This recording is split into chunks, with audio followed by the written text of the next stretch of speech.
अल्हम्दुलिल्लाहि रब्बिल आलमीन अस्सलातु वस्सलामु अला रसूलिहिल करीम अम्मा बाद फ़ाऊज़ु बिल्लाहि मिनश शैतानिर रजीम बिस्मिल्लाहिर रहमानिर रहीम रब्बि इश्रह ली सदरी व यस्सिर ली अमरी वहलुल उक़दतम मिन लिसानी यफ़क़हू क़ौली रब्बि ज़िदनी इल्मा अल्लाहुम्मा जअलना मिनल लज़ीना आमनू व अमिलुस सॉलिहाति व तवासौ बिल हक़्क़ि व तवासौ बिस सब्र आमीन या रब्बल आलमीन। अस्सलामु अलैकुम व रहमतुल्लाहि व बरकातुहू। होपफुली आप सब लोग खैरियत से होंगे। अल्लाह ताला से दुआ यही है कि हमारे इस टाइम को बाबरकत बना दे, सीखने का जरिया बना दे और सबसे बढ़कर अपनी रजा का जरिया बना दे। आज हम इंशाल्लाह बात करेंगे दी आर्ट ऑफ थिंकिंग पर mindset lessons from the Quran.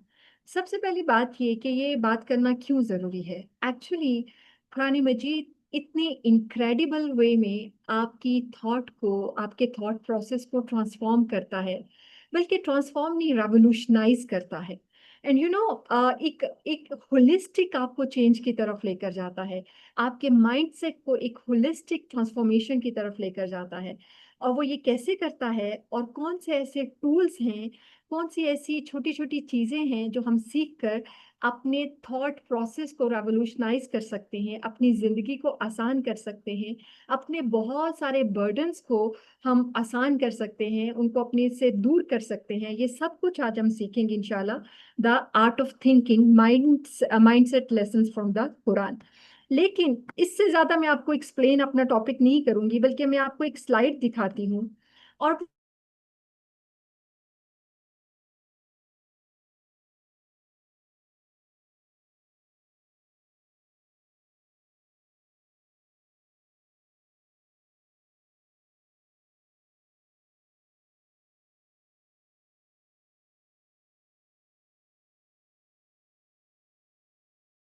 आप एक मार्केट प्लेस में हैं।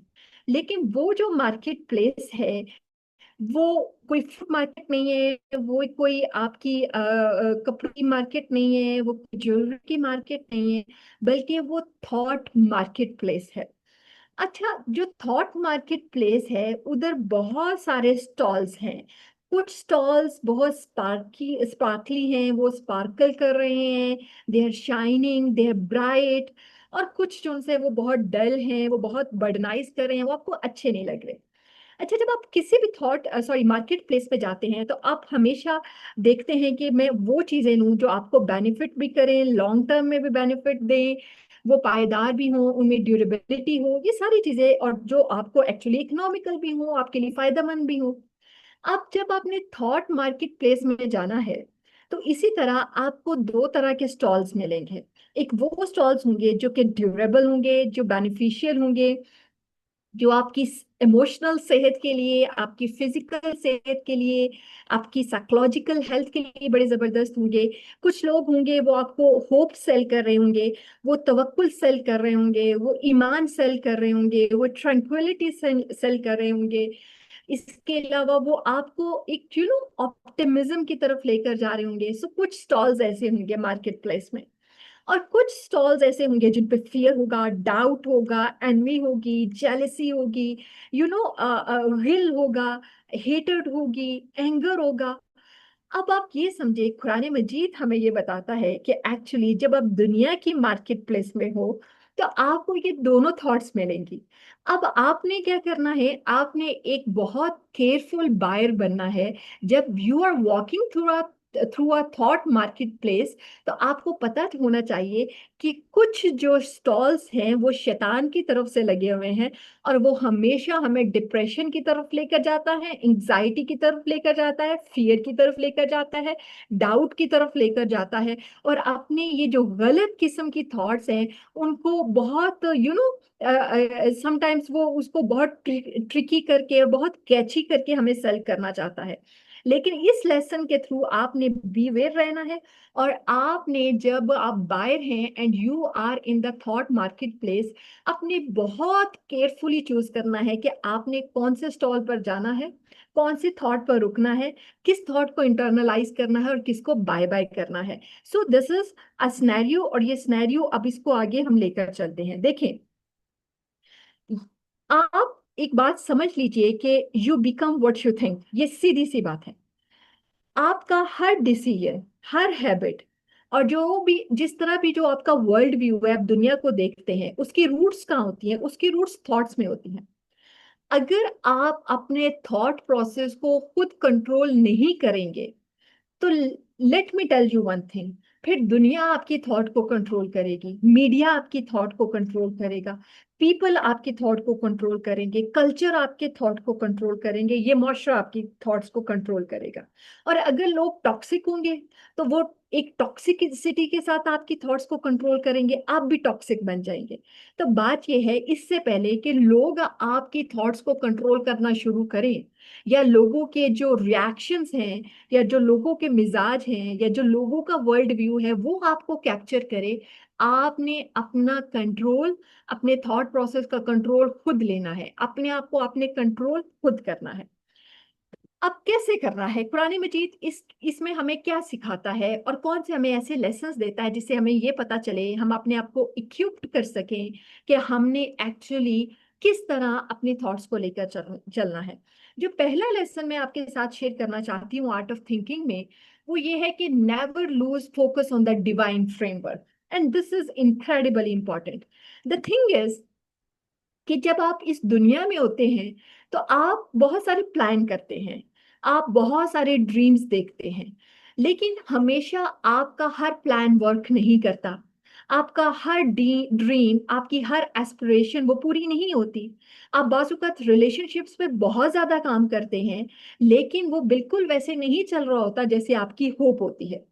तो फिर होता क्या है? हम डिस्ट्रेस में चले जाते हैं, हम एक होपलेसनेस की कंडीशन में चले जाते हैं, या फॉर एग्जांपल आप एक गलत रिलेशनशिप, या गलत, सॉरी शायद वर्ड करना ठीक नहीं, आप एक टॉक्सिक रिलेशनशिप में, फॉर एग्जांपल मैं अगर शादी के रिलेशनशिप की बात करूं, स्पाउसेस की बात करूं, फॉर एग्जांपल आपका और आपका स्पाउस का रिलेशनशिप, मियाँ बीवी का रिलेशनशिप नहीं चला और आपकी डाइवोर्स हो गई। अब जब डाइवोर्स होती है, तो हमारे माशरे में डाइवोर्स एक इतना को टॉक्सिक प्रोसेस बन जाता है कि वो दो इंडिविजुअल को, और स्पेशली उस औरत को, शायद पूरी जिंदगी के लिए एक डिवास्टेटिंग एक्सपीरियंस में ले जाता है। वो शैटर्ड हो जाती है, उसका कॉन्फिडेंस शैटर्ड हो जाता है, वो लोगों पर एतमाद नहीं कर पाती, और वो बंदा जिससे वो एसोसिएटेड थी, वो उसके लिए एक इवल पर्सनालिटी, शैतान से भी बढ़कर हो जाता है। वो उसके लिए फैरो भी होता है, वो उसके लिए सब कुछ होता है। उसे लगता है कि वो क्या है, वो कल्प्रिट है, वही है जिसने मेरी जिंदगी तबाह की, और अगर वो ना होता तो शायद मेरी जिंदगी बहुत बेहतर हालत में होती। यानी सारी जिंदगी वो उस शख्स के दिए गए ट्रॉमा में से, या उस रिलेशनशिप के ट्रॉमा में से नहीं गुजर गुजर पाती। अच्छा, अब कुरान मजीद हमें क्या सिखाता है? आपकी जिंदगी में ट्रॉमा जरूर आएंगे, बाजुकात इंडिविजुअल से आएंगे, बाजुकात आपके स्पाउस से आएंगे, आपका रिलेशनशिप नहीं चलेगा, आपको डाइवोर्स हो जाएगी, बाजुकात कुछ और फैमिली प्रॉब्लम्स आ जाएंगे, बाजुकात ड्रीम्स आपके पूरे नहीं होंगे, आप एफर्ट भी करेंगे तो आपको रिजल्ट नहीं मिलेंगे। लेकिन कुछ भी हो, जब आप अपना फोकस सिर्फ और सिर्फ ह्यूमन फैक्टर पर करेंगे ना, कि उस इंसान की वजह से मेरी जिंदगी नहीं चली, या उस इंसान की वजह से मेरा रिलेशनशिप नहीं चला, या वो इंसान बुरा था और वो इतना बुरा था कि वो मेरी जिंदगी में आया और मेरी जिंदगी तबाह हो गई, तो कुरान मजीद हमें ये पर्सपेक्टिव देता है कि आप कभी भी उस ट्रॉमा में से नहीं निकल पाएंगे, आप कभी भी इस ग्रीफ में से नहीं निकल पाएंगे, आप तकलीफ में रहेंगे, सारी जिंदगी पेन में रहेंगे, सारी जिंदगी काश में रहेंगे, काश मैं ये स्टेप ना लेती, काश मेरी उससे शादी ना हुई होती, काश मैंने ये ना सोचा होता। आप सारी जिंदगी एक काश की कैफियत में, एक हसरत में गुजार देंगे। लेकिन जितना मर्जी बुरा हो गया, जब आप ये सोचेंगी कि मेरे साथ जो कुछ भी हुआ, उसमें डिवाइन फ्रेमवर्क भी इन्वॉल्व्ड था। डिवाइन फ्रेमवर्क का क्या मतलब? कि उसमें अल्लाह की मर्जी शामिल थी। ऑफ कोर्स वो इंसान भी बुरा था, हो सकता है उसकी फैमिली वाले भी बुरे थे, लेकिन वो एक फैक्टर था, वो कंप्लीट फैक्टर नहीं है। क्योंकि वो सब कुछ भी कर लेते, तो अगर अल्लाह ना चाहता होता तो ये सब कुछ ना होता। अब ये जो सोच है, ये आपको क्या करेगी? ये आपकी पेन को कम कर देगी, ये आपको ये हौसला देगी कि आप जिंदगी में आगे बढ़ सकें। देखिए, बाज औक़ात आपके बहुत करीबी कोई फौत हो जाता है, आपका कोई बहुत जबरदस्त एक्सीडेंट हो जाता है, या बाज औक़ात आप कोई ऐसा बिजनेस शुरू करते हैं, आप उस पर अपना सारा सरमाया लगा देते हैं, आप उसमें इन्वेस्टमेंट करते हैं, और रिजल्टेंटली आपको क्या मिलता है? लॉस। और बहुत दफा ऐसे होता है, लोग उस लॉस को, चाहे वो रिलेशनशिप्स में हो, चाहे वो फाइनेंशियल हो, चाहे वो साइकोलॉजिकल या इमोशनल हो, उस लॉस को एब्जॉर्ब नहीं कर पाते। अल्लाह ताला फरमाते हैं, वो असा अन तकरहु शैअन व हुवा खैरुन लकुम। ये बिल्कुल ऐसा पॉसिबल है कि तुम एक शय को पसंद करो और हालांकि वो तुम्हारे लिए बेहतर है। और आगे ये भी आता है, और बिल्कुल ये भी मुमकिन है कि तुम किसी चीज से मोहब्बत रखते हो और उसको अपने लिए पसंद करो, लेकिन वो तुम्हारे लिए अच्छी ना हो। तो जब आप फोकस करते हैं ना कि आपकी जिंदगी में सिर्फ ह्यूमन फैक्टर नहीं है, आपकी जिंदगी में एक डिवाइन फैक्टर भी है। ह्यूमन फैक्टर एक पॉसिबिलिटी है, एक पिलर है। हम सारे का सारा बोझ उस पिलर पर डाल देते हैं, हमें लगता है हमारे साथ जो कुछ हुआ उस इंसान ने किया। ना सारी जिंदगी हम उस ट्रॉमा से बाहर निकलते हैं, ना उस इंसान को माफ कर पाते हैं। द थिंग इज, जब आप ये सोचेंगे कि उस इंसान ने तो जो किया वो किया, लेकिन इसमें अल्लाह की भी मर्जी थी, आप अपना फोकस डाइवर्ट कर लेंगे, तो फिर क्या होगा, आप कभी हार्ट ब्रेक नहीं होंगे। आप कभी आप किसी भी सिचुएशन में डिप्रेस नहीं होंगे, आप होपलेसनेस में नहीं जाएंगे, बल्कि आप ऑप्टिमिज्म में जाएंगे। कभी भी पैसिमिस्टिक नहीं होंगे। और ये इतनी बड़ी थॉट प्रोसेस है, इतनी बड़ी सपोर्ट सिस्टम है एक मोमिन का, जो अल्लाह सुब्हानहू व तआला क्या देता है। हाँ, ये मुमकिन है कि अल्लाह ताला के इस बड़े प्लान में वो छोटा सा सिस्टम हम ना समझ सके, लेकिन जब हम उसके प्लान पर या उसकी जो हस्ती है उस पर फोकस करेंगे, तो जिंदगी डेफिनेटली आसान होगी। इसके साथ एक दूसरा प्रोसेस है, वो भी इसी आर्ट ऑफ थिंकिंग में आता है। वो क्या है कि remove remove negativity through art of divergence. अब आर्ट ऑफ डाइवर्जेंस क्या है कि अपनी सोच को डाइवर्ज कर दे, अपनी सोच को क्या करें, उसका रुख बदल दे। देखिए, यही बात मैंने आपको पहले एक्सप्लेन की, अब उसको थोड़े एक और डिफरेंट तरीके से सोचिए।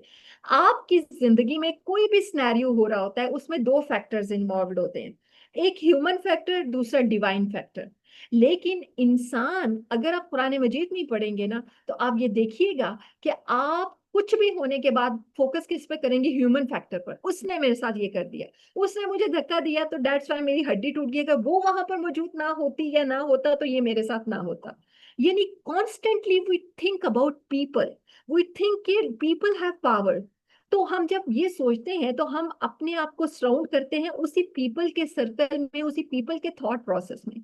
जो लोग हैं वो एक फैक्टर है, वो कंप्लीट फैक्टर नहीं है। दूसरा फैक्टर डिवाइन फैक्टर है।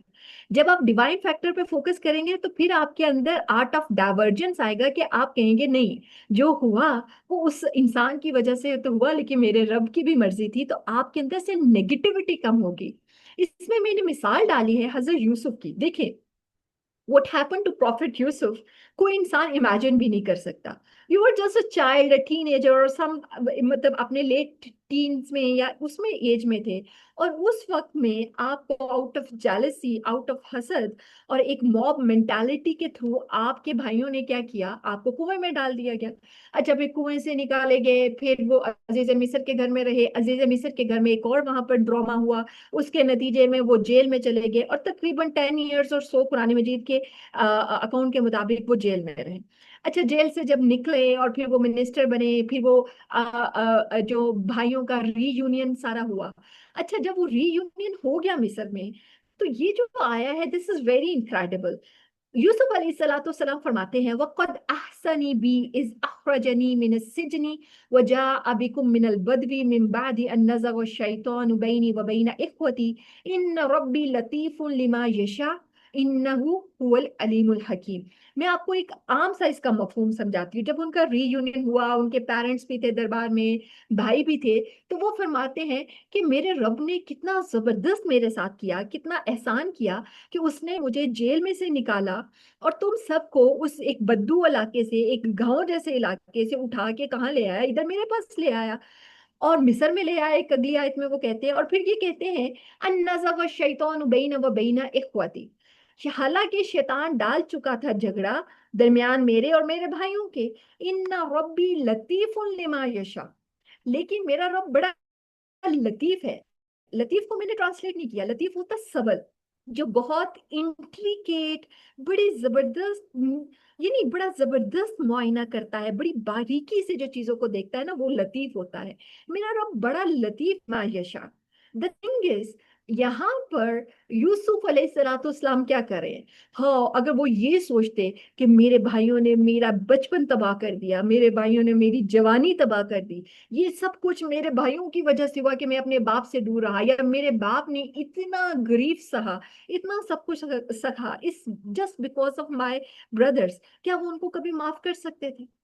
और जब माफ उनको ना कर सकते, तो एक्चुअली दूसरों को माफी देने से ना आपकी अपनी पर्सनल ग्रोथ भी होती है, तो अपनी शायद पर्सनल ग्रोथ भी ना कर पाते, एक वो फैमिली का एनवायरनमेंट भी ना बन पाता, एक जो बिगर स्कीम थी अल्लाह सुब्हानहू व तआला की, एक बिगर सक्सेस थी, उसकी तरफ भी कदम ना बढ़ पाता। उन्होंने इस सारी नेगेटिविटी कैसे निकले? सिर्फ एक जुमले में से, इन्ना रब्बी लतीफुन लिमा यशा। उन्होंने जब सारा का सारा जो अपने रब को लतीफ मान लिया कि जो वो चाहता है वो करता है, वो तो बहुत लतीफ है, बहुत बारीक बीन है, बहुत बारीकी से चीजों को जानता है, वो बड़ी जबरदस्त चीजों से प्लान करता है। उससे हुआ क्या? उनका जो फोकस है वो ह्यूमन फैक्टर यानी अपनी ब्रदर से निकल कर किस पर आ गया? डिवाइन फैक्टर पर, कि इसमें मेरे रब की कोई प्लान था, ये शैतान ने डाला। तो द थिंग इज कि इसी तरह आप अपनी जिंदगी में मूव ऑन करते हैं, अदरवाइज अगर आप एक दफा नेगेटिविटी में फंस गए, यकीन कीजिए वो नेगेटिविटी आपको इनगल्फ कर लेगी। हम में कोई भी परफेक्ट नहीं है, सिनेरियोज हमारे टेस्ट के लिए मुश्किल आते रहते हैं, लेकिन दिस इज इनक्रेडिबल कि आपने बार बार अपने ऊपर काम करके थ्रू है, तो बाद में इम्पैक्ट करती है, या लोगों का नुकसान तो बाद में करती है, सबसे पहला आपका अपना करती है, आपको डिस्ट्रॉय करती है, आपको बर्न करती है, आपकी प्रोडक्टिविटी छीनती है। तो हमने ये नेगेटिविटी रिमूव करने का आर्ट सीखना है। कैसे? Through art of divergence. आपने अपने घरों में भी आर्ट ऑफ डाइवर्जेंस लगाना है, चीजों को क्या करना है, चीजों को एक बिगर पर्सपेक्टिव में देखना है, चीजों को डाइवर्ट करना है। अब मैं ये बिल्कुल नहीं सोच रही, अब अच्छा कुछ लोग इसमें एक ज्यादती भी करते हैं, वो भी मैं आपको बताती जाऊँ कि जब मैंने दो फैक्टर लिखे हैं, एक ह्यूमन फैक्टर एक डिवाइन फैक्टर। अच्छा कुछ लोग होते हैं सारी की सारी बात पर डाल देते हैं अल्लाह पर, जी जी ये तो अल्लाह की मर्जी थी, और ह्यूमन फैक्टर पर क्या है, गौर ही नहीं करते। अब ये भी बैलेंस नहीं है, ये भी ज्यादती हो जाएगी। तो जो अपने बैलेंस है उस बैलेंस को जरूर कंसीडर करना है। कोई भी सिनेरियो हो गया, फॉर एग्जाम्पल आपका एक्सीडेंट हो गया, अगर कुछ भी हो गया, उसमें जरूर ये देखें कि आपकी गलती क्या है, आपने कहाँ पर इतनी इस्लाह करनी है। लेकिन साथ साथ ये भी बात याद रखें कि जो कुछ भी हुआ वो रब की मर्जी के खिलाफ नहीं है, वो उसकी मंशा के ऐन मुताबिक है, और अपने आप को उसकी हिकमत के ताबे करना सीखे। इससे आपकी जिंदगी यकीनन आसान होगी। जो दूसरा आर्ट ऑफ थिंकिंग कुरान मजीद हमें सिखाता है, and that is incredible, very powerful, and let go of control. Actually मसला सबसे बड़ा पता है क्या है? हमें लगता है कि हम चीजों के, बल्कि हम इस इल्यूजन में हैं, हम इस वहम में हैं कि हम चीजों को कंट्रोल कर सकते हैं। हम स्नैरियोज को कंट्रोल कर सकते हैं, हम अपनी लाइफ को कंट्रोल कर सकते हैं। मेरी लाइफ में जो हालात चल रहे हैं, अगर मेरे पास सब कुछ परफेक्ट है तो मुझे लगता है मैं अपनी हेल्थ को, अपनी जिंदगी के कर सकती हूँ। नहीं, आप कंट्रोल नहीं कर सकते। और बाज़ औक़ात हम जिंदगी में ऐसी हो जाती है कि हमें समझ लगती है, लेकिन कुरान मजीद भी ये हमें इनक्रेडिबल वे में समझाता है। देखें अगेन सूरह यूसुफ, अच्छा सूरह यूसुफ की मैं मिसालें इसलिए ज्यादा ला रही हूँ क्योंकि सूरह यूसुफ में जो इमोशनल साइकोलॉजी है ना, बल्कि जो इमोशनल इंटेलिजेंस है, वो आपको एक पीक पे मिलती है। मतलब आप सूरह यूसुफ पे फॉर इयर्स लेक्चर करते हो, एक एक आया पर, and you will amazed, oh my God. अभी भी पता नहीं कुछ भी नहीं लिया है शायद, जितना एक चिड़िया के मुंह के अंदर एक ड्रॉप आता है ना पानी का, जब वो समंदर पे बैठती है, तो शायद अभी भी आप जितनी मर्जी डीपर स्टडी कर ले, आपको लगता है आपके पास सिर्फ उतना है। इट्स वेरी इनक्रेडिबल सूरह। एनी हाउ, जो याकूब अलैहिस्सलातु सलाम है, definitely he was a profit. अब प्रॉफिट ने अपने बच्चों की बड़ी जबरदस्त तरबियत भी की होगी, सब कुछ किया होगा, लेकिन उनके घर में एक बड़ा जबरदस्त टॉक्सिक ड्रामा होता है। उस ड्रामे के नतीजे में, अच्छा उस ड्रामे को भी वो क्यों हुआ, उस पर भी एक आर्ट ऑफ थिंकिंग है, वो भी हम लेटर ऑन डिस्कस करेंगे, लेकिन अभी फिलहाल इस पर फोकस करते हैं। उस ड्रामे के नतीजे में हुआ ये कि यूसुफ अलैहिस्सलातु वस्सलाम उनसे अलैदा हो गए, जो उनके उनके बहुत ही प्यारे बेटे थे। और बाकी बेटों ने आके क्या किया, यूसुफ अलैहिस्सलाम की जो शर्ट थी उस पर एक ब्लड लगा लाए जो कि फॉल्स ब्लड था, और कहा कि उनको तो भेड़िया खा गया है। अब जब याकूब अलैहिस्सलाम ने ये सारा सिनेरियो देखा, अब उनको अंदर से कहीं ना कहीं ये समझ लग रही थी, वो जो वाइब्स कहते हैं ना, उनको वो वाइब्स आ रही थी कि ये सारा ड्रामा है जो एक स्टेज किया जा रहा है मेरे लिए। लेकिन उनके पास ना ये कंट्रोल था उस वक्त, ना ही इसबाब थे कि वो इस ड्रामे को प्रूफ कर सकते। अब उनके पास दो रास्ते थे, या तो वो कोलैप्स हो जाते कि ओ माय गॉड, मेरी औलाद मेरे साथ ये कैसे कर सकती है, एक नबी की औलाद ये कैसे कर सकती है, कि ये इस तरह का हॉरिबल ड्रामा ये कैसे स्टेज कर सकते हैं, और वो उनके साथ और ज्यादा बिटर हो जाते। एक तो ये तरीका था। दूसरा ये भी तरीका था कि वो घर से निकल जाते, उनको छोड़ देते कि मुझे समझ लग गई कि तुमने मेरे साथ ये सारा ड्रामा करे हो, तुमने कुछ बहुत फॉल्स प्लानिंग की है, बहुत हॉरिबल, बहुत टेरिबल प्लानिंग की है। और वो जो बचा खुचा उनका रिलेशनशिप था, या कोई रिस्पेक्ट थी, या जो कोई एतमाद की एक फिजा थी, उसको भी खत्म करके वहां से निकल जाते, या तो कोलैप्स हो जाते या वहां से निकल जाते। याकूब अलैहिस्सलाम ने ये दोनों रास्ते नहीं चूज किए, बल्कि उन्होंने एक तीसरा रास्ता चूज किया। और वो रास्ता क्या था, उन्होंने अपने रिएक्शन को कंट्रोल किया। अब रिएक्शन को कंट्रोल करना बड़ा मुश्किल है, उन्होंने ये कैसे किया? आप कहेंगे वो नबी है तो उन्होंने कर लिया। नहीं, अभी मैं आपको एक नबी की मिसाल देती हूँ, और इसके बाद एक जो नबी नहीं थी उनकी मिसाल दूंगी कि उन्होंने भी अपने रिएक्शन को कैसे कंट्रोल किया। फसब्रुन जमील वल्लाहुल मुस्तआनु अला मा तसिफून। उन्होंने कहा बस खूबसूरत सब्र, वल्लाहुल मुस्तआन, और अल्लाह ही से क्या है मदद मांगी तलब की जाती है उस पर जो तुम बयान करते हो। यानी उन्होंने चीजें अपने कंट्रोल में लेने की कोशिश की नहीं की। वो इल्यूजन ऑफ कंट्रोल में नहीं गए कि I can control you, I can control your perspective, या मैं अभी तुम लोगों को एक्सपोज कर सकता हूँ, या वो कोलैप्स नहीं हुए। वो अपनी अपनी रिएक्शन को उन्होंने बड़ी विजडम से कंट्रोल किया। किस तरह कि उन्होंने अपना मामला अल्लाह सुब्हानहू व तआला पर डाल दिया। मैं आपको समझाना ये चाहती हूँ कि बाज औकात स्नैरियोज आपके हाथ से निकल रहे होते हैं, आपको पता होता है आपके साथ गलत हो रहा है, आपको पता है आपके साथ ड्रामा हो रहा है, लेकिन बाज औकात आप उस ड्रामे को प्रूफ नहीं कर सकते। आपका वो टेस्ट होता है, आपने सब्र से वो वाला वक्त गुजारना ही होता है। लेकिन हम क्या समझते हैं, हम चीजों को कंट्रोल करना चाहते हैं। फॉर एग्जाम्पल, अगर मैं सच्ची हूँ और मुझ पर कोई बुरा इल्जाम लग रहा है, या मेरे ऊपर कोई गलती हो रही है, तो मैं क्या करूंगी, मैं फौरन चीखो चिल्लाऊंगी, मैं सोचूंगी कि लोग मेरे बारे में ऐसा क्यों सोच सकते हैं, और या क्यों सोच रहे हैं। मैं फौरन कहूंगी कि नहीं, मैं अपना हर ट्रिक आजमाऊंगी अपने आप को साबित करने के लिए कि तुम लोग गलत हो और मैं ठीक हूँ, और ये सारा सिनेरियो ऐसे होना चाहिए। इस दुनिया में हमेशा इस तरह सिस्टम काम नहीं करता। बाजों का जो खामोशी होती है, वो खामोशी एक बहुत बड़ा इलाज होता है। आप चीजों लोगों को कंट्रोल नहीं करते, आपको चीजें अल्लाह पर छोड़नी पड़ती है, और अल्लाह के परफेक्ट टाइमिंग का इंतजार करना पड़ता है। फसब्रुन जमील वल्लाहुल मुस्तआन अला मा तसिफून। आप कहेंगे वो तो पैगंबर थे, उन्होंने ये कर लिया। वो तो पैगंबर थे, लेकिन मैं आपको वाकई इफ्क पे लेकर जाती हूँ। वाकई इफ्क एक मशहूर वाकया है जो कि सूरह नूर में आता है, अबाउट दी सैयदा आयशा रजी अल्लाह ताला अन्हा। And who was Sayyida Aisha? She was daughter of Abu Bakr Siddiq रजी अल्लाह ताला अन्हा। उम्मुल मुमिनीन थी, जोजा रसूल सल्लल्लाहु अलैहि वसल्लम थी।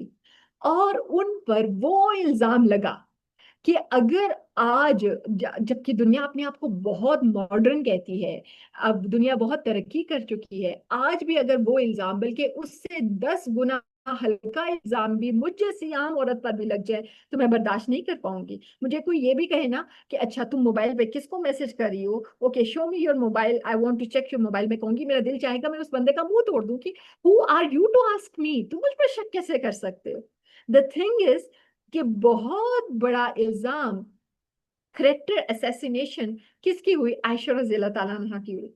लेकिन वो सारा एक बहुत जबरदस्त इमोशनल सीन है, लेकिन अभी मेरा टाइम इजाजत नहीं देता कि मैं उसको आपके साथ डिस्क्राइब करूं। लेकिन एक चीज, जो रिस्पॉन्स था आयशा रज़ी अल्लाह ताला अन्हा का, डैड वाज इनक्रेडिबल।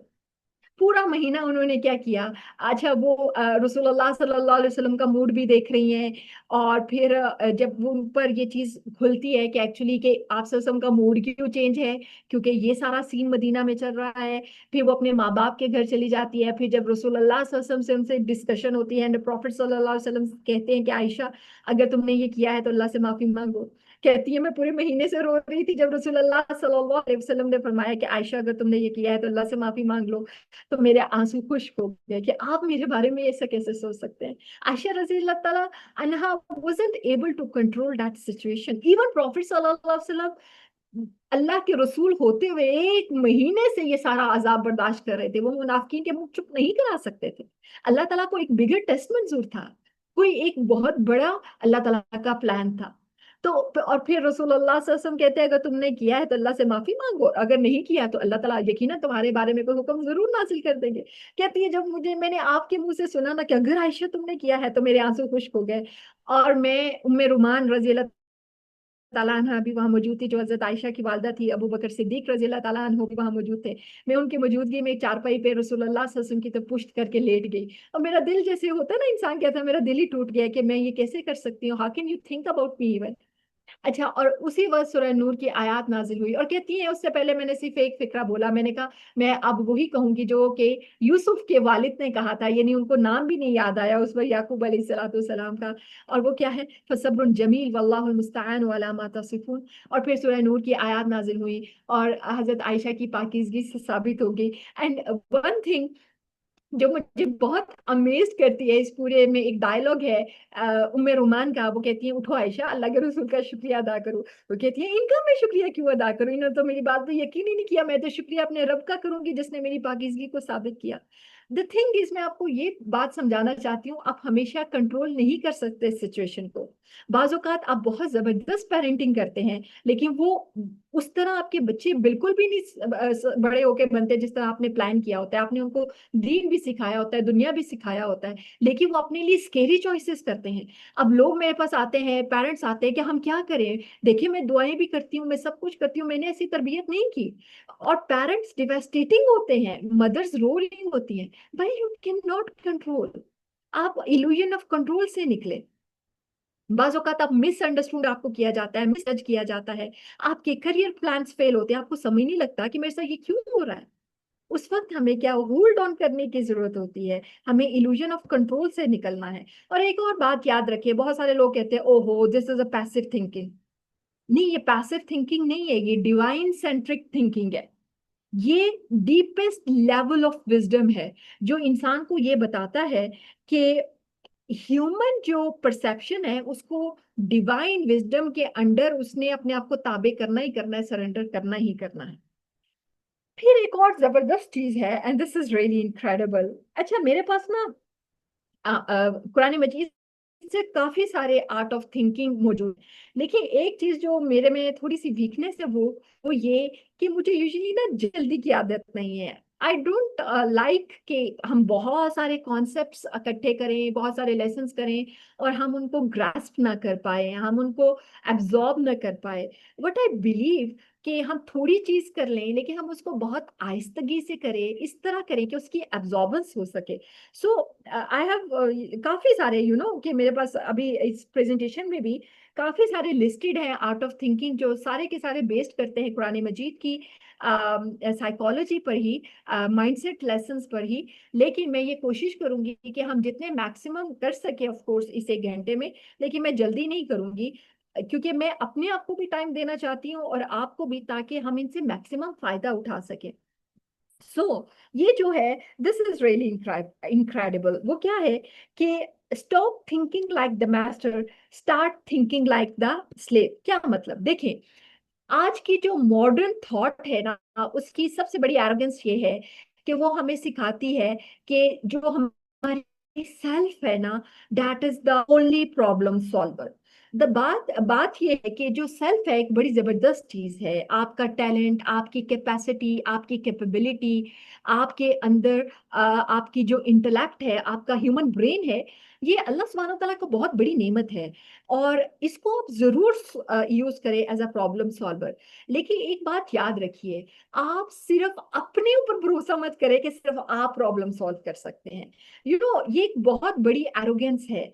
और आज के दौर में ये सिखाया जाता है, मैं पर सिर्फ यकीन करो, या सेल्फ पावर होनी चाहिए। But the thing is, self power should comes under the divine banner. ये बात समझ लगी आपको? तो इंसान प्रॉब्लम सॉल्वर है, लेकिन इंसान का नफ्स या इंसान सेल्फ ओनली प्रॉब्लम सॉल्वर नहीं है। वमा तशाऊना इल्ला अन यशा अल्लाह। और तुम नहीं जा सकते मगर ये कि अल्लाह चाहे। इन्नल्लाह काना अलीमन हकीमा। तो इसलिए हमने अपने आप को हम्बल करना है। आप किसी भी सिनेरियो में हैं, आपने मास्टर की तरह नहीं सोचना, लॉर्ड की तरह नहीं सोचना मैं सब कर सकता हूँ। नहीं, आप बहुत कुछ कर सकते हैं, लेकिन फिर भी आप स्लेव हैं, आपको अपने रब की जरूरत है। और इसमें जो इनक्रेडिबल एग्जांपल है वो मूसा अलैहिस्सलातु वस्सलाम की है। देखिए, मूसा अलैहिस्सलातु वस्सलाम जब रेड सी पर खड़े हैं और अपने बनी इसराइल को लेके, अब आगे रेड सी है, पीछे फैरो की पूरी टायरेंट्स हैं और आर्मी है, और बनी इसराइल बड़े जबरदस्त तरीके से पैनिक हो रहे हैं। और वो क्या कहते हैं, उनकी लॉजिक बड़ी क्लियर थी। वो कहते हैं कि आगे क्या है, आगे डेथ है, और पीछे क्या है, पीछे फैरो है। हमारे लिए तो दोनों सूरतों में क्या है, मौत है। अच्छा, मूसा अलैहिस्सलाम ये नहीं कहते कि देखो तुम्हारे सामने नबी है, मैं तुम्हारे साथ हूं, मैं तुम्हें बचाऊंगा। नहीं, उनमें कोई मैं नहीं है, बल्कि वो एक बात करते हैं। एंड दैट शोज कि एक जो मोमिन है उसका एटीट्यूड कैसे होने चाहिए। आप काइंडली स्क्रीन पर स्क्रिपिंग नहीं करें, आप बस खामोशी से सुने, और अपने मोबाइल स्क्रीन पर या कहीं और पर भी जब आप उसको मूव करेंगे तो मेरी सारी प्रेजेंटेशन खराब हो जाएगी, तो काइंडली इसको थोड़ा सा अवॉइड करें। ओके। तो मूसा अलैहिस्सलाम क्या करते हैं, सारे स्नैरियो को एक मटेरियल रीजनिंग से कैलकुलेट नहीं करते, बल्कि क्या फरमाते हैं, इन्ना माया रब्बी सयहदी। बेशक मेरा रब मेरे साथ है, वो मुझे जरूर रहनुमाई देगा। और यही वो एग्जांपल है। और इसी की एक दूसरी एग्जांपल है, बल्कि जो कि रसूलुल्लाह सल्लल्लाहु अलैहि वसल्लम ने आ, माना साथ है। ये दोनों एग्जांपल है कि वो, हम तो गुलाम है, हमारा हमारा हमारा मास्टर हमें बचाएगा। गारे सौर में भी कैफियत क्या थी कि अबू बकर सिद्दीक रजी अल्लाह ताला फरमाते हैं, अल्लाह के रसूल, अगर ये जो कफार जो बाहर खड़े हैं, अगर ये अपने पाँव की तरफ भी देखें तो ये हमें पा लेंगे, हमें फटाफट ये लोकेट कर सकते हैं। आप सल्लल्लाहु अलैहि वसल्लम ने फरमाया, ला तहज़न इन्नल्लाह मअना। मूसा अलैहिस्सलाम भी क्या कहते हैं, इन्नमा या रब्बी सयहदीन। दोनों पैगंबरों के सामने बहुत बड़ी प्रॉब्लम्स थी। एक के सामने रेड सी था, दूसरा गारे सौर में था, और सामने क्या थे, कुफार थे। लेकिन दोनों ने अपनी सेल्फ को प्रॉब्लम सॉल्वर के तौर पर पेश नहीं किया, बल्कि क्या कहा, इन्नमा या रब्बी सयहदीन, इन्नमा या रब्बी सयहदीन, और ला तहज़न इन्नल्लाह माना। तो यही जो प्रैक्टिस है, यही जो थॉट प्रोसेस है, ये मुझे और आपको अपने अंदर लाने की जरूरत है। आप किसी भी सिनेरियो में फंस जाएं, आप जरूर एफर्ट कीजिए, लेकिन एफर्ट के साथ ये बात याद रखिए, अपने आप से, अपने रब से उसकी मायियत मांगिए, उसका साथ मांगिए, और यकीन रखिए कि एक्चुअली प्रॉब्लम सॉल्वर वही है, और वो आपकी मदद जरूर करेगा। आपको एक स्टोरी सुनाती हूँ, and that is incredible story. I love it. I don't know, लेकिन जब से मैंने ये स्टोरी पढ़ी, एक्चुअली ये एक बहुत मशहूर स्कॉलर हैं, he is from Oxford, doctor Akram Nadvi. He share the story, और फिर स्टोरी को थोड़ा सा मैंने अपनी वर्जन के हिसाब से चेंज किया। I feel it so emotional, I feel it like you मेरे दिल पे याद जाके लगती है। एक्चुअली ही शेयर के, और उनकी स्टोरी को मैंने यहाँ पर इस सिनेरियो में डाला, आपको सुनाती हूँ। कि एक किसान था, और उस किसान के पास एक गाय थी। अच्छा, वो जो गाय बड़ी जबरदस्त थी, और वो उस किसान का सिर्फ वही एक एसेट थी। यानी उसके बच्चों को दूध भी उस गाय का पहुंचता था, तो उनकी नरिशमेंट होती थी। और वो उस गाय की वजह से जो है ना, उसकी रोजी रोटी चल रही थी, उसके बच्चों की सेहत चल रही थी। और वो किसान उस गाय से बहुत प्यार करता था, उसका बहुत ख्याल रखता था। अच्छा, एक दिन क्या हुआ कि सुबह सुबह वो जो गाय थी वो जंगल में चरने चली गई। जब वो जंगल में चरने जाती है तो जंगल का एक बहुत जबरदस्त माहौल था, सूरज की किरणें निकल रही थी, परिंदे चहचहा रहे थे। It was full of life. और वो जो गाय थी वो बड़ी मजे से वो ग्रेस कर रही थी। अचानक वहां पर एक शेर आ जाता है, यानी कि जंगल का बादशाह आ जाता है। अब जब शेर देखता है कि ये जो गाय है ये एक कमजोर सी मखलूक है और ये यहाँ पर अकेली चल रही है, तो वो उसको अटैक करने की कोशिश करता है। वो कहता है वाओ, मुझे तो बड़ा जबरदस्त शिकार मिल गया। अब जब गाय ये देखती है कि जंगल का बादशाह शेर उसको शिकार करने के लिए बढ़ रहा है, तो उस बेचारी को भी जान प्यारी थी। वो अपनी जान बचाने के लिए क्या करती है, भागती है भागती है भागती है। जब वो भाग रही होती है तो सामने उसको एक तालाब नजर आता है, एक पॉन्ड नजर आता है।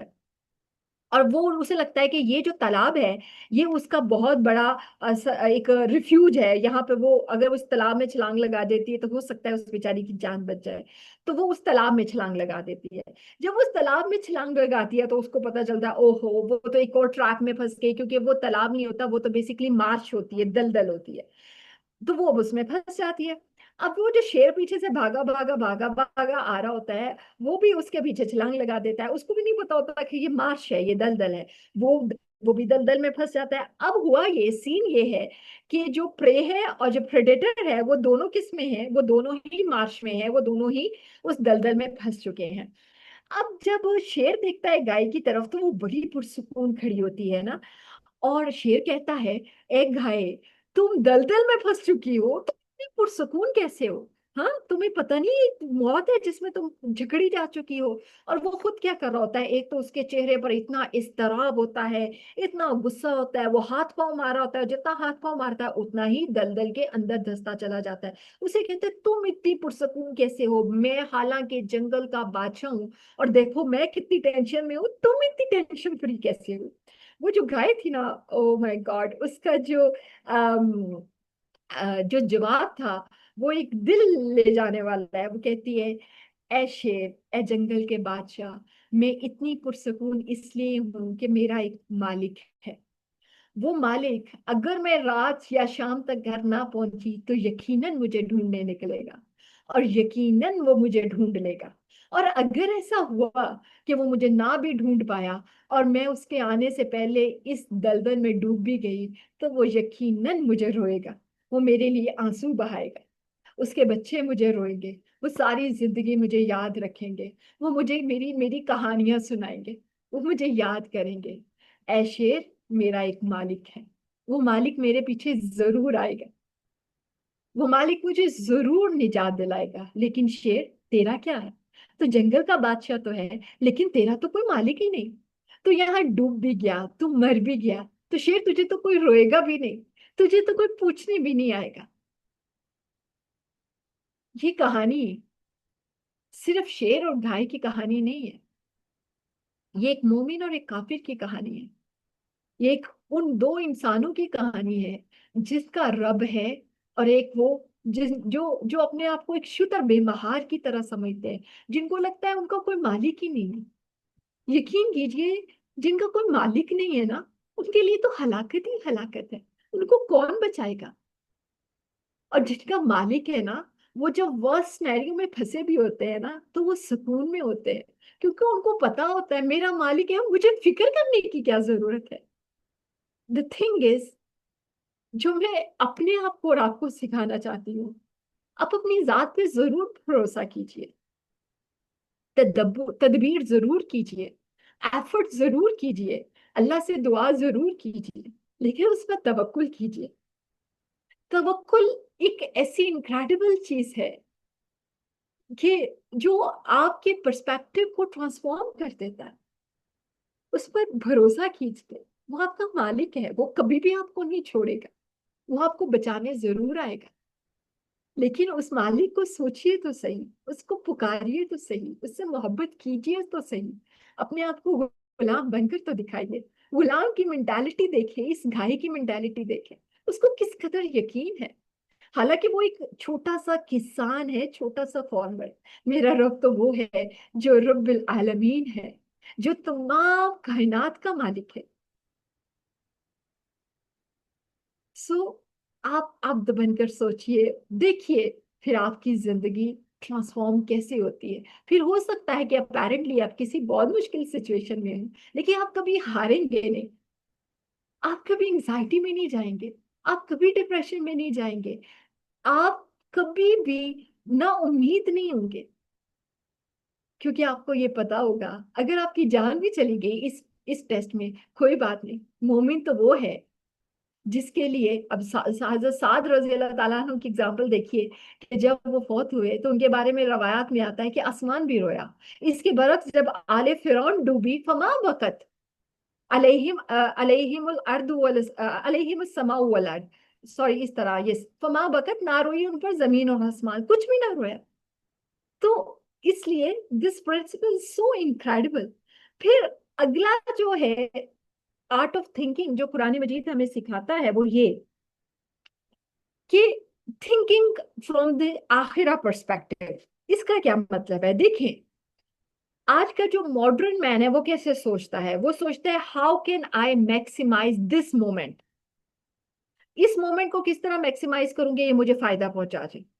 एक जो मोमिन है वो सिर्फ लम्हे के बारे में नहीं सोचता, वो उस लम्हे के इम्पैक्ट के बारे में तो सोचता है, लेकिन उस इम्पैक्ट को इटर्नली भी देखता है।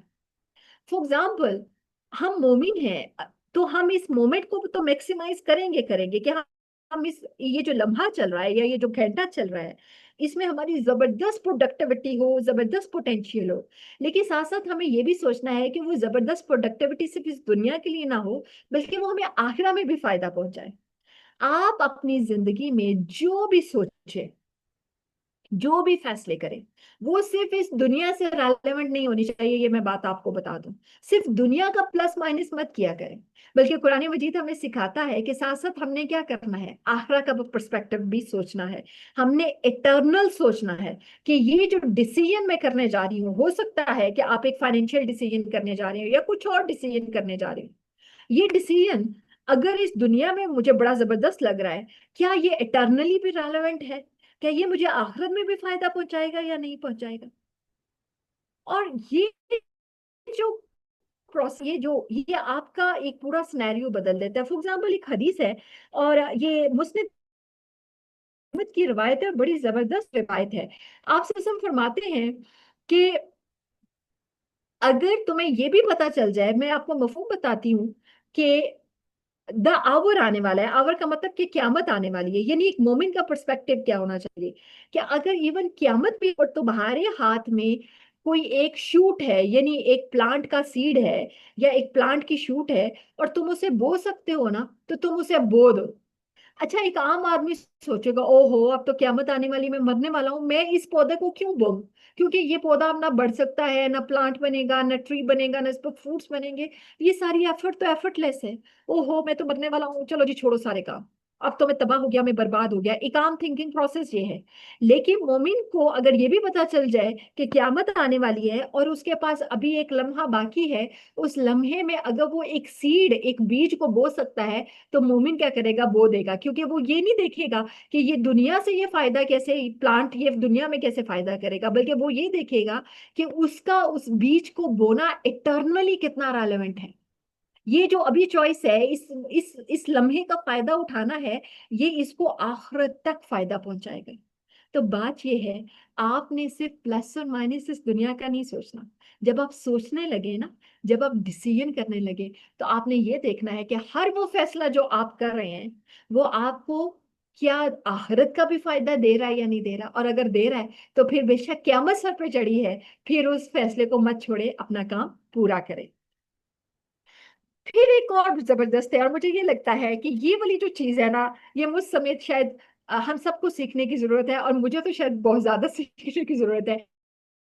क्योंकि हम ना सिनेरियोज को या लोगों को बहुत आइडियलिस्टिकली लेते हैं। तो एक बड़ी जबरदस्त कुरान मजीद हमें पर्सपेक्टिव देता है कि डोंट अप्रोच सिनेरियोज आइडियलिस्टिकली। देखें, ये जो दुनिया है ना, ये आइडियल नहीं है, और ना ही आइडियल होना इस दुनिया का बेसिक प्लान है, डिफॉल्ट प्लान नहीं है। अल्लाह ताला फरमाते हैं, लक़द खलक़नल इंसान फी कबद, मैंने इंसान को मुश्किल में यानी टॉयल में पैदा किया। टॉयल का मतलब ये है मुश्किल में, यानी इंसान इमोशनली भी बर्डन्स उठा रहा है, फाइनेंशियली भी बर्डन्स उठा रहा है, बर्डन है, साइकोलॉजिकली भी कोई ना बर्डन में है। आपको जब है ना बहुत भी कि उसकी जिंदगी परफेक्ट है, आप ये बात यकीन से समझ लीजिए, किसी की जिंदगी परफेक्ट नहीं है। हर कोई अपना अपना बोझ उठा रहा है। हाँ, दूसरे का बोझ आपको हमेशा लाइटर लगेगा, लेकिन वो अपना बोझ उठा रहा है। आपके ख्याल में उसका बोझ हल्का है, लेकिन उसका बोझ उसके हिसाब से है, आपका बोझ अपने हिसाब से है। हम क्या करते हैं, हम इस दुनिया में जो आइडियलिस्टिक अप्रोच है ना वो लाने की कोशिश करते हैं कि मेरी दुनिया जबरदस्त हो जाए, मेरा शौहर या मेरी बीवी जबरदस्त हो जाए, मेरा लाइफस्टाइल आइडियलिस्टिक हो। जैसे आजकल छुट्टियों का सीजन चल रहा था, अब आप इंस्टाग्राम खोलते होंगे, फेसबुक खोलते होंगे, टिकटॉक खोलते होंगे, वहां पर वेकेशन सीजन चल रहा है। वही हर बंदा ने जबरदस्त ब्रेकफास्ट की पोस्ट लगाई हुई है, वेकेशन डेस्टिनेशन की पोस्ट लगाई हुई है। आपको लगता है ओ हाय, जिंदगी तो इनकी परफेक्ट है, जिंदगी तो इनकी आइडियल है। मैं क्या अभी भी यहाँ बैठ के अंडा पराठा खा रहा हूँ। मेरी तो सारी छुट्टियां इन्हीं बर्तन धोते और यही बच्चों की टैंडा सुनते जो उनसी बर्बाद होगी। एक्चुअली परफेक्ट और आइडियल क्या है, ये लोग हैं जो पता नहीं इधर गए हुए हैं छुट्टियों मनाने, इधर गए हुए हैं, they are travelling in business class.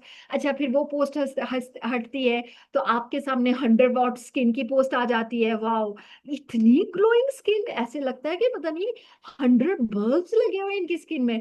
और आपको लगता है this is ideal life and this is ideal skin.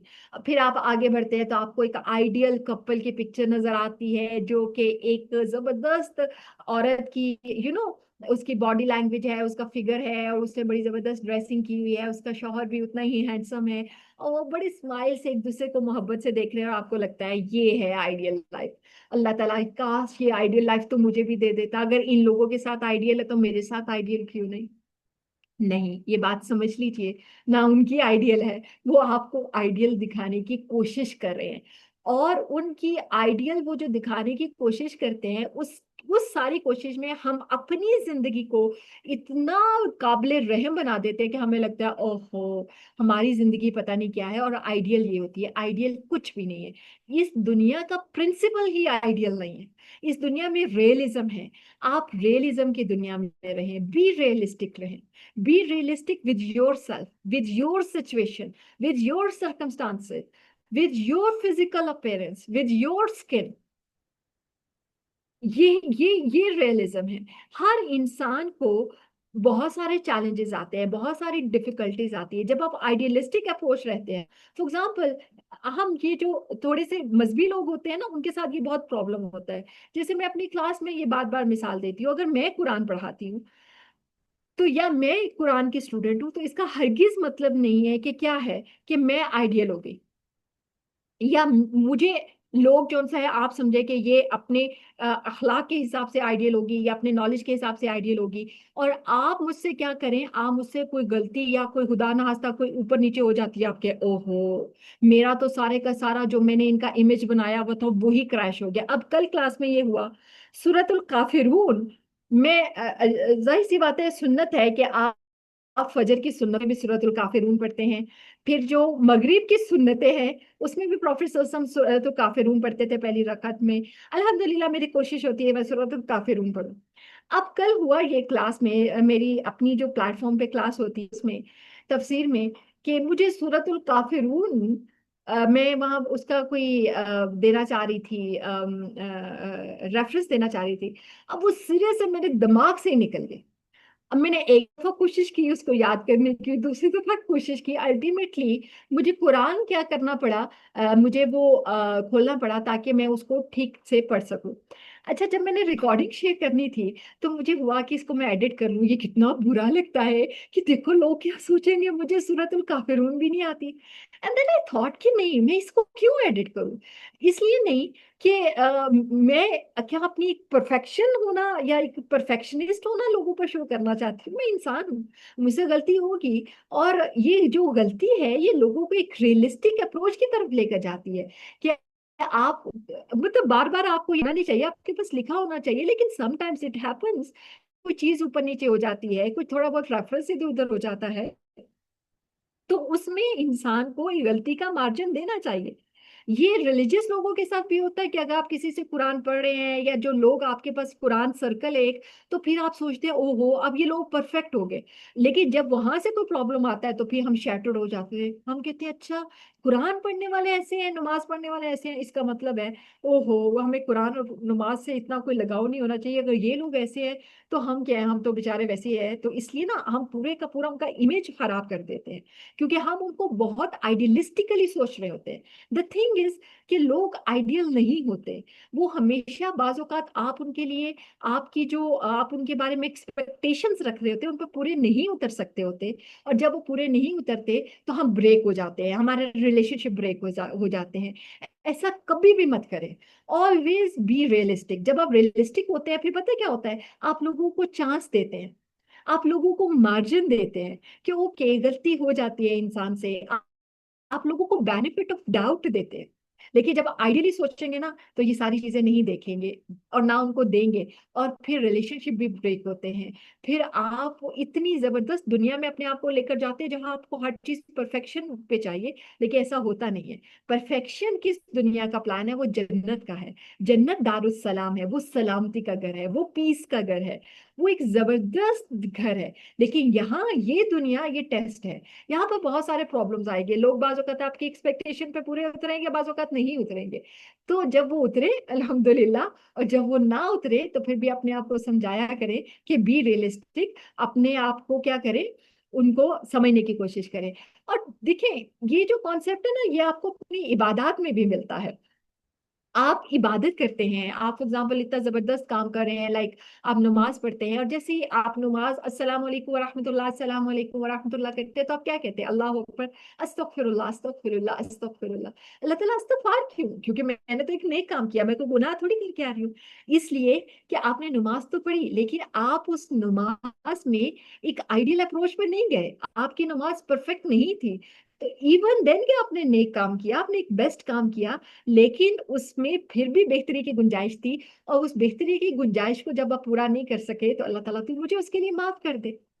तो इसलिए अपनी जिंदगी में रियलिस्टिक अप्रोच पर आए। आप यकीन कीजिए, आप जितना रियलिज्म के करीब रहेंगे, जितना रियलिज्म के करीब रहेंगे उतनी आपकी जिंदगी आसान रहेगी, आपके रिलेशनशिप में उतनी फ्लेक्सिबिलिटी आएगी, आपके रिलेशनशिप उतने लॉन्ग लास्टिंग होंगे।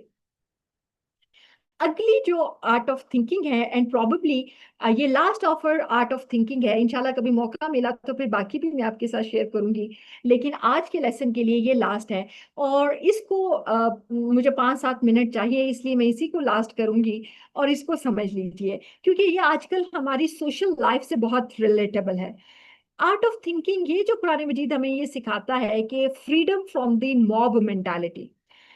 देखें, एक बात समझ ले, never under estimate the power of stupid people in large groups. ये बात ये मैं नहीं कह रही, एक्चुअली एक कुरान मजीद का एक मिजाज समझ आता है कि जो ज्यादा ग्रुप है, ज्यादा बड़े ग्रुप है, वो जरूरी नहीं है कि हमेशा हदायत में हो। अगर वो बहुत बड़े बड़े नारे लगा रहे हैं, दे आर वेरी पावरफुल, उनकी आवाजें बहुत लाउडर हैं, तो इसका ये हरगिज मतलब नहीं है कि वो बहुत वाइज पीपल हैं। और यूजुअली होता है कि एक बहुत बड़ा ग्रुप हो सकता है वो एक स्टूपिड पीपल हो, और वो बाकी सारे लोगों को भी अपने तरीके पर लेकर एक जहालत की तरफ लेकर जाए। मॉब मेंटालिटी क्या है? मॉब मेंटालिटी ये है, अच्छा फॉर एग्जाम्पल मैं आपको एक बड़ी प्रैक्टिकल सी एग्जाम्पल देती हूँ, उसके बाद मैं आपको इसके लेसन पे लेकर चलती हूँ। देखिए, मैं आपको एक चीज आपके साथ एक एक कॉन्सेप्ट शेयर कर रही हूँ, in the light of Quran share कर रही हूँ, in the light of seerah of prophets share कर रही हूँ। अब मैं आपसे ये पूछती हूँ कि अगर आपको समझ नहीं आ रही या आपको मेरा सेशन मुश्किल लग रहा है, तो you can raise your hand, या at the end of the session आप मुझसे क्वेश्चन कर सकते हैं। और अगर आपको समझ नहीं आई तो मैं दोबारा से आपको ये पूरा सेशन समझा सकती हूँ, मैं ये बार बार आपसे बयान करती हूँ। आप कहते हैं नहीं नहीं ये हमें तो सारा समझ आ गया, ओके फाइन, ये बात मेरे और आप में तय हो गई, मैं बोल रही हूँ आपने सुन लिया और आपको समझ आ गया। अब जैसे ही मेरी क्लास एंड हुई, तो आप अभी तो आप वर्चुअल है, आप सोचिए कि आप सारे लोग एक जगह पर मौजूद हैं। आप में से एक उठता है और कहता है ओहो, आज के लेक्चर की मुझे कुछ समझ नहीं आई, मुझे लग रहा है कि इट वाज वेरी डिफिकल्ट। कोई एक बंदा उठा, आप 23 लोगों में से। दूसरे ने कहा हाँ हाँ कह तो तुम ठीक रहे हो, ऐसा ही लगता है, टाइम जाया किया है आज तो। अच्छा, ये दो ने कहा। तीसरा जो दूर बैठा होता उसने कहा अच्छा तुम लोग क्या बात कर रहे हो, हम ये कह रहे थे पता नहीं तुम हमसे हमसे तुम्हारी राय हमसे मिलती होगी या नहीं, लेकिन हम सोच रहे थे कि आज का जो लेसन था वो इतना इम्प्रेसिव नहीं था, इट वाज डिफिकल्ट एक्चुअली, और मुझे ना कुछ सीखने को नहीं मिला। उसने कहा हाँ वैसे तो मुझे तो नहीं ऐसे लग रहा था, लेकिन अब तुम लोग को कह रहे हो ना तो मुझे भी ये बात लग रही है कि ये मुश्किल थी ये मुश्किल थी। अब आप तीन इकट्ठे हो गए। 20 ने कहा अच्छा यार हम तो चाय पीने जा रहे थे, तुम लोग क्या कर रहे हो, एक्चुअली आओ हम लोगों ने कुछ डिस्कस करना है। वो 20 में आ गए। अच्छा क्या डिस्कशन हुई, एक्चुअली हम सब लोग सोच ये रहे थे कि आज की क्लास अच्छी नहीं थी, नेक्स्ट टाइम इनको हमारा सेशन नहीं लेना चाहिए, चलो चलो एप्लीकेशन लिखो। लेकिन एक बोलता है लेकिन ऐसा तो नहीं था, लेकिन नहीं तुम लोग ठीक ही कह रहे हो, चलो चलो एप्लीकेशन लिखते हैं। उस एप्लीकेशन पे हम 23 लोग साइन करते हैं, वो एप्लीकेशन हम एडमिन को देते हैं और हम कहते हैं इस वाली स्पीकर को ब्लॉक कर दो, इसको दोबारा से सेशन नहीं देना। और आप मेरे खिलाफ एक पूरा मॉब बन गए, मॉब मतलब जमगट्ठा बनकर क्या है, मुझे ब्लॉक कर देते हैं। अब हमारे ट्विटर पर भी यही हो रहा है, हमारी सोशल मीडिया पर भी ये हो रहा है, और सिर्फ यही नहीं सूरह यूसुफ में भी यही हुआ। कैसे, उनको लगा किसी, वो अब 12 भाई थे, एक उनमें से सूरह सॉरी यूसुफ अलैहिस्सलातु सलाम थे। अब यूसुफ अलैहिस्सलातु सलाम को अगर फॉर एग्जाम्पल याकूब अलैहिस्सलातु सलाम जो उनके फादर थे वो ज्यादा प्यार करते भी थे, तो आपके ख्याल में एक एक अकल का तकाजा क्या था, अकल का तकाजा ये था कि उनमें से वो उठते और जाते अब्बा जान के पास, अब्बा जान क्या ऐसी वजह है कि आप यूसुफ को, हमें लगता है कि आप उनको हमसे ज्यादा प्यार करते हैं, क्या ऐसी कोई वजह है, उनमें कौन सी ऐसी आदत हैं, या हमसे कौन सी ऐसी गलती हुई, आप हमें बताएं ताकि हम भी अपने आप को बेहतर कर ले। और वो अपने बाप से ये सारी चीजें डिस्कस कर सकते थे, और बाप क्या था, एक पैगंबर था, वो उनको हिकमत से समझा सकता था। लेकिन उन भाइयों ने बातचीत का रास्ता इस्तेमाल नहीं किया, उन्होंने मॉब मेंटालिटी की। एक ने सोचा हाँ क्या है, क्या अब्बा जान क्या करते हैं, इस कॉल यूसुफ व अखूहु अहब्बु इला अबीना मिन्ना व नहनु उस्बतुन इन्ना अबाना लफी दलालिम मुबीन। देखे जरा इनकी हिम्मत देखे, इनके दिमाग में आया, एक शरारत फूटी कि क्या अब्बा जान हमसे ज्यादा हमारे उन दो दूसरे भाइयों से ज्यादा प्यार करते हैं। और फिर क्या कहा, इन्ना अबाना लफी दलालिम मुबीन, हमारा बाप तो बहुत दूर की गुमराही में है। और फिर यहाँ पर रुके नहीं, ये नहीं कहा कि चलो आप इसको एड्रेस कर ले अब्बाजान के पास, अब्बाजान के पास नहीं गए, आपस में जमगट्ठा बन के, उसबा बन के, मॉब बन के इन्होंने क्या कहा, उक्तुलू यूसुफ, यूसुफ को क्या करो, कत्ल कर डालो, अवित रहू अर्द यखलु लकुम वजहु अबीकुम व तकूनु मिन बादिही कौमन सालिहीन। मैं आपको समझाना ये चाहती हूँ, हम 10 सेकंड की वीडियो देखते हैं, हम किसी की एक बात, हम दरवाजे से बाहर गुजर रहे होते हैं और हमें अंदर से चंद वर्ड्स सुनाई देते हैं, हम उन चंद वर्ड्स पर पूरी कहानी बनाकर उसको पूरे खानदान में फैलाते हैं, और हमें लगता है कि अंदर ये बात हो रही होती थी। हम बदगुमानी भी करते हैं, हम मॉब मेंटालिटी भी पढ़ते हैं, हम करेक्टर असैसिनेशंस भी करते हैं। 10 सेकंड की वीडियो से हम अंदाजा लगा लेते हैं कि क्या हुआ होगा। हमारा जिसको दिल चाहता है हम ट्विटर पर एक ट्रेंड बना के उसको जलील कर सकते हैं, हमारा जिस पर दिल चाहता है हम एक मॉब ले आए, एक जमगट्ठा ले आए, हम किसी पर भी ब्लास्फेमी का इल्जाम लगा के उसको को पेट्रोल छिड़क के आग लगा देते हैं, और प्रूफ हमारे पास कुछ भी नहीं होता, क्योंकि हम में से सिर्फ एक ने कहा होता है कि इसने कुरान की बेहुरमती की, बाकी जो 1000 लोग वहां जमा थे उनको किसी को नहीं पता, किसी को नहीं पता। आप उनसे पूछेंगे, वो रसूलुल्लाह सल्लल्लाहु अलैहि वसल्लम की खुदमत पर, कुरान की खुदमत पर इतने बड़े बड़े नारे मार रहे होंगे, उनसे पूछो हुआ क्या, क्योंकि हमें नहीं पता, बस इसको आग लगा दो, इसको जला दो। हम अपने रिलेशनशिप्स में भी ये करते हैं, हम चीजों को एड्रेस नहीं करते। अगर हमने, हमारे जहन में एक बुरा बात आई, या कोई ख्याल आया, या किसी के खिलाफ कोई नेगेटिव फीलिंग आई, या कोई नेगेटिव वाइब आई, तो उसका तरीका क्या है कि आप उस